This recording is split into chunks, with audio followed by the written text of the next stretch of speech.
والله انا بستغرب على قناه الزمالك. يعني المحتوى بتاعهم كله النادي الاهلي. يعني البت بتيجي وهي داخله، طب اتكلم في ايه؟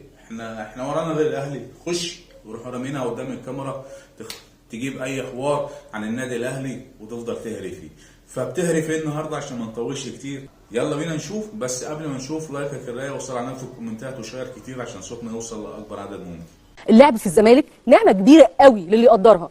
طول ما انت في الزمالك انت محمي بعيله، محمي بقوه جماهيريه. فلما تسيب الزمالك بتبدا بقى قصه الندم، انك ما بتقدرش اصلا النعمه اللي انت كنت فيها. كدب هتاكلي بالسبسب واحط وشك في النار. بلاش كده، نكمل.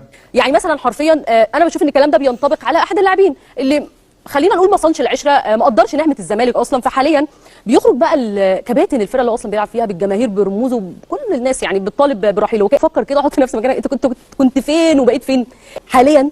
انت تخيل انت وصلت له، انت في حبل للتخلص منك. طبعا كله هبد في هبد، وبتقول حاجات عكس بعضها. يعني هي بتقول لعيبه الزمالك في نعمه. طب اي نعمه تتحدثون؟ نعمه عدم دفع المستحقات ولا ايقاف القيد ولا ايه بالظبط؟ وبعدين انت دخلتي ان احنا بنهاجم اللاعب وفي حمله ضده اللي طاح بيه. حمله ايه؟ عشان الجمهور بينتقد اللاعب بتاعه اللي احنا واخدينه منكم ببلاش، فكده يبقى في حمله؟ لا، احنا بننتقد اي لاعب حتى لو لاعب من ابناء النادي الاهلي. جمهور الاهلي بينتقده عادي. بينتقدوا ليه؟ عشان يطور من مستواه، عشان يرجع لمستواه ويعلي كمان من مستواه. ده الفرق بيننا وبينكم. زيزو لما كان عندكم في الزمالك ما كانش حد يقدر يتكلم ولا ينتقده. ليه؟ عشان هو كان النجم الاوحد، هو اللي كان ظاهر في نادي الزمالك كله.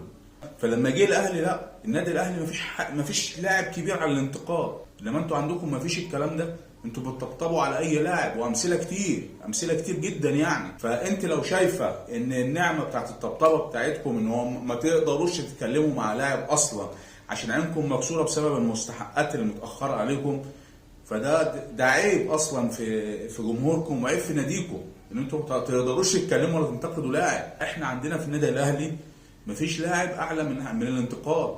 مفيش لاعب يكبر عن النادي الاهلي. الجمهور هو اللي بيطلع اللاعب السما، ممكن ينزله الارض.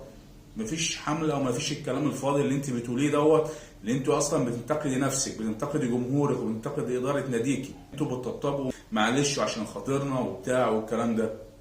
ففي فرق. يا ريت يعني قناه الزمالك تلم نسوانها شويه عشان احنا زهقنا. بجد احنا زهقنا. سلام.